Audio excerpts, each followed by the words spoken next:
Hi, I'm Mike Simpson.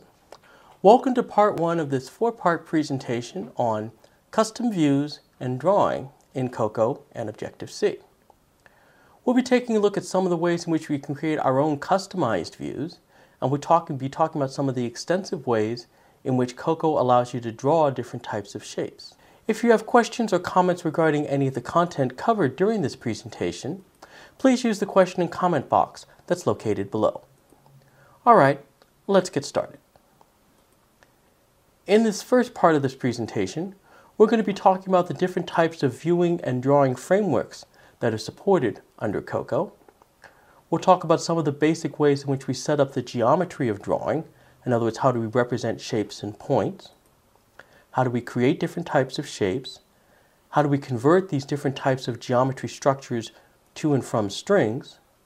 And we'll conclude this first part with a brief demo about converting these geometry structures to strings. First, let's talk about the different types of viewing and drawing frameworks that are available to us. We basically want to start by looking at seeing what's available in the Application Development Kit, or as we conventionally know it, the AppKit. The AppKit provides basic classes and methods for manipulating our custom views and for drawing objects on the screen. We also have a separate drawing framework called Core Animation. The Core Animation is a new framework that we can share across both Mac OS X and the iOS operating system.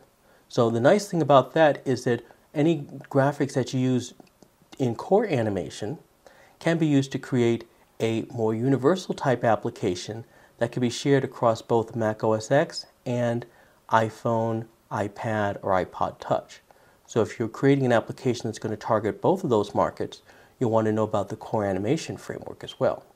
So the AppKit provides us with basic classic methods, and the Core Animation framework allows you to do graphics that will be portable across both Mac OS X and iOS environments. The Core Graphics framework is a basic C-based framework that allows you to do two-dimensional drawing, and the Core Image framework provides you some additional snazzy special effects. The only downside about the Core Image framework is that the Core Image framework is not available in iOS. Now, if you're building an application that's just going to be running on Mac OS X, then this isn't really too much of a bother to you, but you should be aware that anything that you're drawing using Core Image framework isn't going to be portable if you're going to subsequently put your application on iPad or on the iPhone. Which framework or which frameworks should you use in developing an application that's going to be using some customized views or is going to be doing some customized drawing? Well, you of course are going to want to use the AppKit because those are going to be the types of things that we've been using up till now.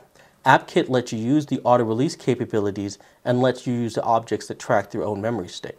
So the NS strings, NS dates, and things like that are of course coming out of AppKit.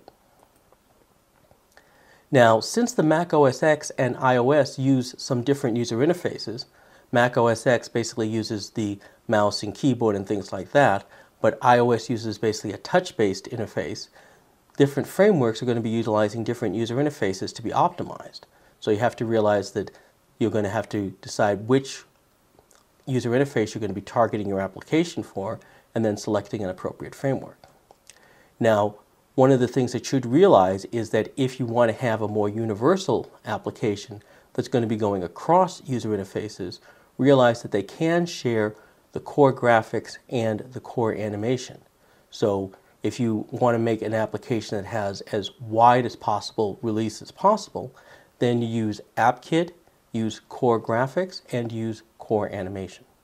With that in mind, let's take a look at some of the basic ways in which we set up our drawing in this environment. In order to do that, we need to take a look at basic geometry. Basic geometry is set up by defining some X and Y coordinate points on our different screens. And we set up our X and Y coordinate points by defining a data structure called a core geometry point. And a core graphics geometry point is a struct CG point. And a struct CG point contains a floating point value that represents the X coordinate and a floating point value that represents the Y coordinate. So we start out by defining the x and y coordinates. Then we use a type def to define a CG point as a CG point structure. And then we define an NS point as an alias for the CG point. So most of the stuff that we're going to be dealing with is actually going to appear to be an NS point. But the NS point in turn aliases back to this CG point data structure. So basically all of the examples that we deal with are going to be referencing NS point, but just basically realize that at heart it is a simple C structure with two floats, an X and a Y. So in order to create a point, we can simply create our points in this sort of direct fashion. Declare an NS point and then assign X and Y values. Pretty straightforward. You can also create points using an inline function. There's an inline function called NSMakePoint. That inline function takes values for the X and Y coordinates and then returns an NSPoint object. Again, simple and straightforward. Now once you've defined the NSPoint objects, you can then define an object that represents the size of a particular data structure. In order to represent the size of a data structure, you need to specify the width and the height of the object. And a core graphics size object takes two floats, just like the point did, representing the width and height. And as you can see, we then define a core graphics size, a CG size, to represent that structure. And then the NS size, in turn, is an alias for the core graphics size. So you can see that the basic NS size maps very directly to the core graphics animation. So you can see how we can go back and forth between the CG size and the NS size, and in general how we can go back and forth between some of these core graphics elements and the NS elements that we're more familiar with from Coco. Creating size objects is also pretty straightforward. We can create size objects using direct instantiation as we did with the points. Define a size object of type NSSize and then directly set up the width and height values. Or we can create size objects using a similar inline function to the NSMakePoint. It's simply called NSMakeSize. So make a size of 1024 by 768 or make a size of 640 by 480. Now you'll recognize these as common sizes for screens. Now once we've seen that, we can then graduate to defining a rectangle. In order to define a rectangle, we have to specify where the rectangle starts, which is an NS point, and then specify the size of the rectangle, which is an NS size. So you might have been kind of curious as to why we went through this whole business about creating a point and then creating a size. That's because you need to have both of those in order to define a rectangle. And a large part of our geometry stuff requires us to know what a rectangle is. But in order to know the rectangle, you got to know the point and the size. So let's take a look at a rectangle. When we want to define a rectangle, the rectangle is defined as a struct core graphics rectangle. The core graphics rectangle, as we said before, defines the origin of the rectangle, basically the upper left or lower left corner, and then the size of the rectangle, the X and Y dimensions on the rectangle. Then we have the appropriate type defs to basically allow us to define an NSRect as essentially an alias or synonym for what a core graphics rectangle looks like. Then in order to create the rectangle, it then becomes very simple. We define the point, the starting point, then we define a size object. So we're going to start the rectangle at the 0, 0 origin, and then we're going to specify a size, a 40 by 40 rectangle. Then we define a rect object. We set the origin of the rect to be origin 1, so the rectangle is going to start at position 0, 0. And then starting at position 0, 0, we're going to have the rectangle go X and Y coordinates of 40, 40. So we specify the size. So that's how we define a rectangle. When we define our rectangles, you can also define the rectangle by creating it one field at a time. You can take the rectangle and instantiate the rectangle object and then explicitly go through and say that the origin X and origin Y and size width and size height fields. Sometimes you know what the rectangle is, but you don't know exactly what the origin values are going to be until runtime. So knowing that you can explicitly assign the values to each of the fields is handy.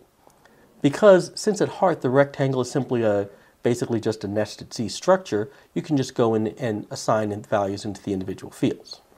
And of course, there's also a helper macro or helper function that's called nsMakeRect, which allows you to use one single line of code to create the whole rectangle all at once. Start at origin 2080 and create a rectangle that's 200 by 200. Does it all at once. So you've got several different mechanisms available to you to create the whole rectangle. You can pick and choose. They all wind up creating the rectangle the same way. So some situations it's more flexible to create it all at once, and sometimes you need to more dynamically create it and build it up. Sometimes you'll need to convert these different geometry structures into various types of string pieces of information. Now, given that you've created this makeRect, you could then turn that rectangle into a string using NSString_from_rect, NSString_from_size, if you have a size object, and NSString_from_point. Each of those takes one of these geometry structures, a rectangle, a size, or a point, and then converts it into a string representation. And you'll see in the demonstration that once we've converted each of those to a string representation, we can then use the logging feature to write out to the console log that string representation. In the demonstration, you'll see the results of taking those geometry structures that we've seen and converting them to strings. We've talked about converting geometry structures and dealing with those different geometry structures like the rectangle and the size and the point. Now we can take those different objects, the rectangle, the struct, the point, and we can convert them to strings using the methods called NSString_from_rect, NSString_from_size, and NSString_from_point. And we have a little example here to demonstrate those behaviors. We'll be able to see those in the application_did_finish_launching method, because after we compile our code and run it, in the application_did_finish_launching method, we'll see the calls here to nsMakeRect. Now, we won't actually see anything appearing on the screen per se, but as a result of nslog, those behaviors will print out into our log window, which is going to appear down here at the bottom. So, for example, this log line here will print out the value that takes when we take nsMakeRect, take that rectangle, convert it to a string, and we'll print out here rect1 that value. Similarly, when we print out nsMakeSize here, we'll convert that size object into a string and print out size1. And then when we take the point here, we'll convert that string to a point and then convert that as well. We can also take those properly formatted strings and then convert them back to geometry structures, so we can also go the other way as well. So here's our string and then convert them back. So we can go both ways. So let's compile this example and illustrate that we can convert our geometry structures to and from properly formatted strings. And here's our first part of our demo. Here we're converting the geometry structures to strings, and then here's the formatted values, 00, 256, and then the 100. And then when we convert the properly formatted strings to the geometry structures, then we go ahead and we can convert them back as well. So the point here of this demo is that these simple structures can be converted back and forth to and from strings. And the main reason why you may need to do that is you may need to pass these objects back and forth among different applications, and so we can take these rectangles and convert them back and forth to and from strings. That's the end of this demo. If you have questions or comments with regards to any of the content covered during this presentation, please use the question and comment box that's located below. Thank you again for viewing this presentation.